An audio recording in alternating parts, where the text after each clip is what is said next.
राजधानी दिल्ली में आने वाले दिनों में आपको यमुना के अंदर वाटर क्रूज चलते हुए दिखाई देंगे और इसको लेकर दिल्ली सरकार ने एमओयू भी साइन कर लिया है। हम जिस अभी फ़िलहाल जहां पर मौजूद हैं यही वो जगह है जिसे चिन्हित किया गया है वाटर क्रूज़ के लिए। ये आप देखेंगे मेरे बाईं ओर तो आपको वज़ीराबाद बैराज नज़र आएगा और ये जो एरिया है ये सोनिया विहार कहलाता है और सोनिया विहार के इस हिस्से से वाटर क्रूज़ की शुरुआत होगी जो आगे 4 किलोमीटर दूर जगतपुर की तरफ आगे बढ़ेगा। अब सवाल ये खड़े हो रहे हैं कि एक तरफ तो यमुना के अंदर प्रदूषण है, यानी अगर हम वज़ीराबाद का बैराज पार करते हैं तो वहाँ पानी की कमी भी है और पानी प्रदूषित भी है। ये जो पानी है यहाँ पर पानी की कमी उतनी नहीं है, लेकिन कुछ जो पर्यावरणविद हैं या फिर जो यमुना को लेकर स्टडी कर रहे हैं उन्होंने एक चिंता ये व्यक्त की है कि वाटर क्रूज़ चलाने से जो इकोलॉजी सिस्टम है यमुना नदी का वो कहीं ना कहीं उसके साथ छेड़खानी की जा सकती है। और सबसे अहम बात यह है कि यहीं से जो है यमुना से पानी लिया जाता है पूरी दिल्ली भर के लिए। पानी पीने का जो इस्तेमाल किया जाता है दिल्ली जल बोर्ड यहीं से पानी लेता है। आप सामने वो जो बिल्डिंग देख रहे हैं वो दिल्ली जल बोर्ड की ही बिल्डिंग है। तो ये कुछ चिंताएं व्यक्त की गई हैं पर्यावरणविदों द्वारा, जिन पर ये सवाल उठाए जा रहे हैं क्या वाटर क्रूज़ चलाने का जो निर्णय लिया जा रहा है वो फ़ायदेमंद रहेगा या नहीं रहेगा। फ़िलहाल हमारे साथ सोनिया विहार वाटर स्पोर्ट्स क्लब के सदस्य भी मौजूद हैं और साथ में हेड कोच हैं। उनसे हम बात करते हैं क्योंकि यहाँ पर उनके ये जो बोट है ये भी उस स्पोर्ट्स क्लब की बोट है जिसमें बैठकर हम रिपोर्टिंग कर रहे हैं। और ये बच्चे भी आपको ये जो 2 पैरा ओलंपिक्स हैं इन पर हमने पहले भी एक रिपोर्ट तैयार की थी, ये भी यहाँ पर आकर प्रैक्टिस करते हैं। तो अब हम जो हेड कोच हैं इस क्लब के उनसे पूछते हैं कि अगर वाटर क्रूज शुरू होता है तो सबसे पहले इनके स्पोर्ट्स प्रैक्टिस पर क्या प्रभाव पड़ेगा, क्या इनके लिए वो सपोर्टिव रहेगा या कहीं कुछ फ़र्क इनकी प्रैक्टिस पर भी आएगा। सर क्या नाम है आपका? सर मंजीत शेखावत। अच्छा मंजीत सर, ये बताइए कि आप कब से यहाँ पर स्पोर्ट्स क्लब चला रहे हैं? सर ये क्लब वाटर स्पोर्ट्स क्लब 2010 से यमुना पे चल रहा है और बेसिकली 2010 से 13-14 तक तो हम को इधर एज ए प्लेयर खेला करते थे। उसके बाद हमने कोचिंग फील्ड में प्लेयर्स को तैयार किया और काफ़ी सालों से दिल्ली को देश को मेडल दिया इंटरनेशनल लेवल पर। अब जैसे सर वाटर स्पोर्ट्स के साथ साथ यहाँ पर वाटर क्रूज़ चलाने की बात की जा रही है, तो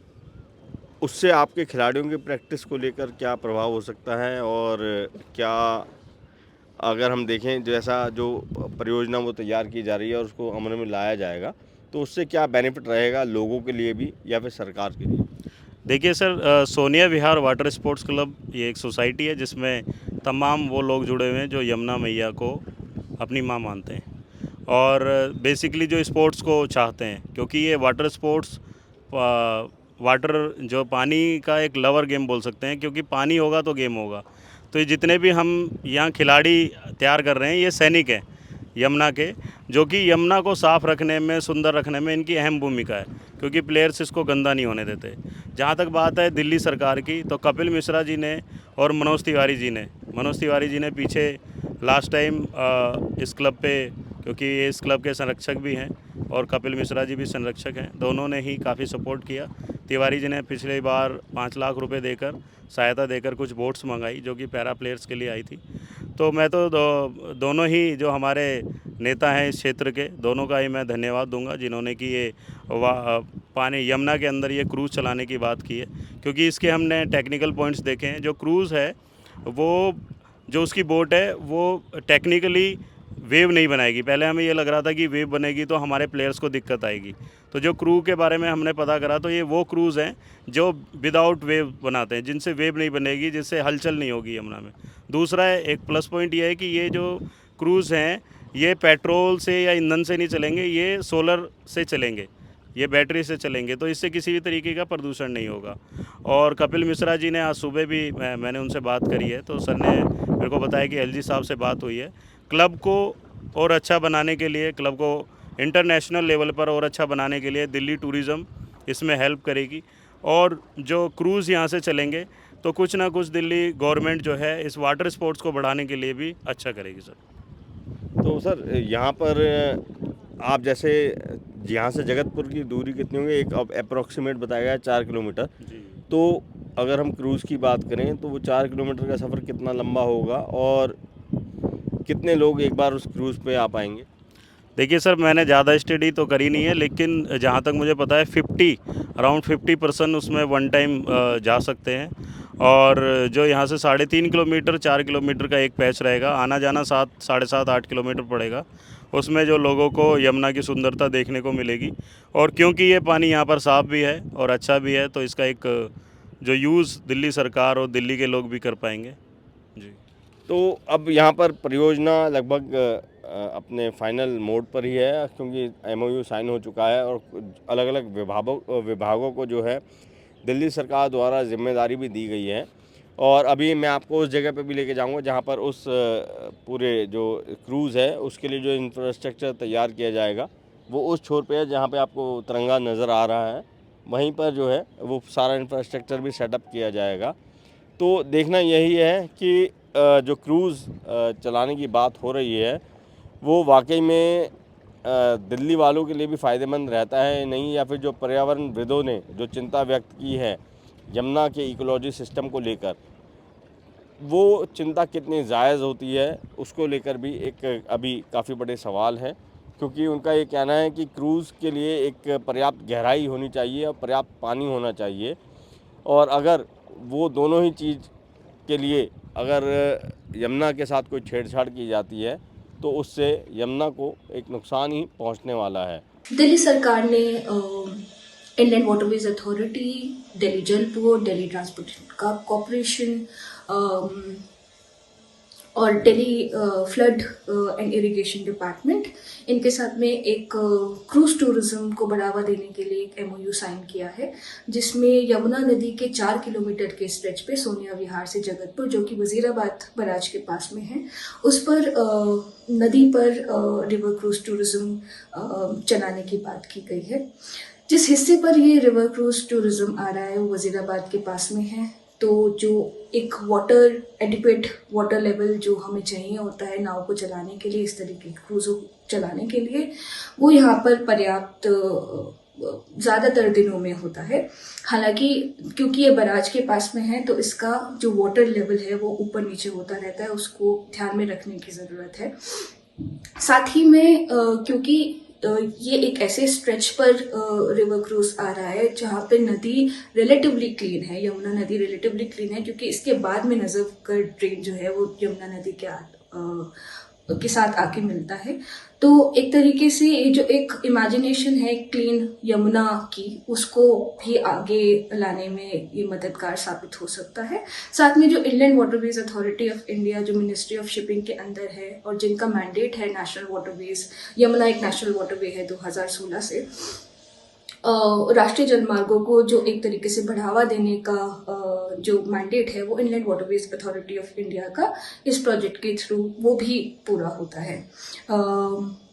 यहाँ पर लेकिन 2-3 चीज़ें हैं जो ध्यान में रखने की हैं, क्योंकि हम नदी पे एक तरीके का रिवर क्रूज टूरिज्म ला रहे हैं। इसका मतलब है कि हम नदी के ऊपर जो प्रेशर है वो कहीं ना कहीं वो बढ़ेगा, क्योंकि यहाँ पे ज़्यादा टूरिस्ट अगर आते हैं तो आपको टर्मिनल्स बनाने होंगे, टिकटिंग सिस्टम्स बनाने होंगे, पार्किंग स्पेसेस लानी होंगी, और ये सब चीज़ें फ्लड प्लेन पे ही आएगी नदी के, और इस सब का नदी पर, नदी के इकोसिस्टम पे और जो भी इकोलॉजी, जो भी वाइल्ड लाइफ उस पर बची हुई है उस पर इम्पैक्ट पड़ सकता है। साथ ही ये जो नदी का इस हिस्सा है, क्योंकि यहाँ पे पानी रहता है और यहाँ पे यमुना बायोडाइवर्सिटी पार्क भी पास में है, यहाँ पे काफ़ी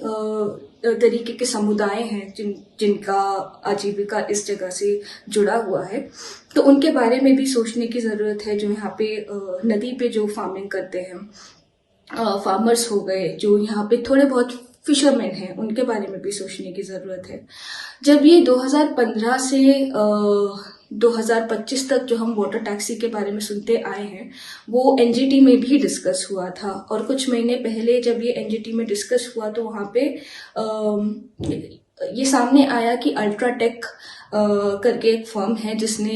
इसके लिए एक एनवायरमेंट इम्पैक्ट असेसमेंट रिपोर्ट बनाई है 2018 में। वो रिपोर्ट भी सामने लाने की ज़रूरत है। साथ ही जो इस प्रोजेक्ट से रिलेटेड जितने भी दस्तावेज हैं, जैसे कि डिटेल प्रोजेक्ट रिपोर्ट्स हो गए, फिजिबिलिटी रिपोर्ट्स हो गए, एमओयू का स्पेसिफिक क्या कंडीशंस हैं, किस डिपार्टमेंट को क्या रोल देना है, जस्ट इन केस अगर यहाँ पे कोई एक्सीडेंट होता है तो क्या हमें पता है कि हम किस डिपार्टमेंट के पास जाकर ये बोल सकते हैं। क्योंकि बहुत सारी एजेंसीज जब साथ में काम करती हैं तो जवाबदेही जो हम सेट करना चाहते हैं उसमें एक दिक्कत आती है। तो इस तरीके के प्रोटोकॉल्स और जुरिस्डिक्शन काफ़ी क्लियर होनी चाहिए इस प्रोजेक्ट को लेकर। साथ ही इसके जितने भी दस्तावेज हैं उनको पब्लिक डोमेन में लाने की ज़रूरत है, ताकि इस प्रोजेक्ट के बारे में एक जो आम इंसान है वो भी अपनी समझ तैयार कर सके। हम इस समय सोनिया विहार वाटर स्पोर्ट्स क्लब में मौजूद हैं और ये जो आप एरिया देख रहे हैं इसी को जो है चिन्हित किया गया है वाटर क्रूज़ चलाने के लिए दिल्ली सरकार द्वारा। और आपको बता दें कि जो प्लान है एमओयू के तहत जो प्लान तैयार किया गया है उसमें ये जो आप मचान से देख रहे हैं यहाँ पर टिकट काउंटर होने की बात कही जा रही है। और इसके अलावा नीचे आप यहाँ देखेंगे यमुना नदी में एक फ्लोटिंग जेटी बनाई जाएगी जहाँ पर 2 क्रूज़ खड़े किए जाएंगे। तो अब इसमें कितना समय लगता है और कितना नहीं लगता है वो तो आगे ही पता चलेगा, लेकिन जो पर्यावरणविद हैं उनकी जो चिंता है और जो उन्होंने जिक्र भी किया है हमसे बातचीत के दौरान, उन्होंने ये कहा है कि जब यहाँ पर जो भी इंफ्रास्ट्रक्चर तैयार किया जाएगा यमुना किनारे तो ज़ाहिर तौर पे जो रिवर बेड है उसके साथ छेड़छाड़ भी होगी और कहीं ना कहीं जो प्राकृतिक तौर पर यमुना नदी का जो यमुना नदी का नेचर है उसके साथ भी कहीं ना कहीं खिलवाड़ होगा और जो इकोसिस्टम है यमुना नदी का उसके साथ भी कॉम्प्रोमाइज़ किया जाएगा और उसी की उन्हें सबसे बड़ी चिंता है। लेकिन उन्होंने साथ ही साथ ये भी कहा है कि पहले भी 2018 में शायद एक बार इस तरीके से मुद्दा उठा था तो एनजीटी ने उस चीज़ के लिए मना किया था और इन सब के बावजूद अब एक बार फिर से यमुना नदी में दिल्ली के अंदर वाटर क्रूज़ चलाने की बात की जा रही है। हालांकि ये दावा सरकार ने किया है कि जो वाटर क्रूज़ चलेंगे यमुना नदी में वो सोलर सिस्टम या फिर इलेक्ट्रिक यानी बैटरी से चलेंगे, लेकिन फिर भी चिंता इस बात की है कि उसको चलाने के लिए कई तरीके की जो है तकनीकी सुविधाएं होनी चाहिए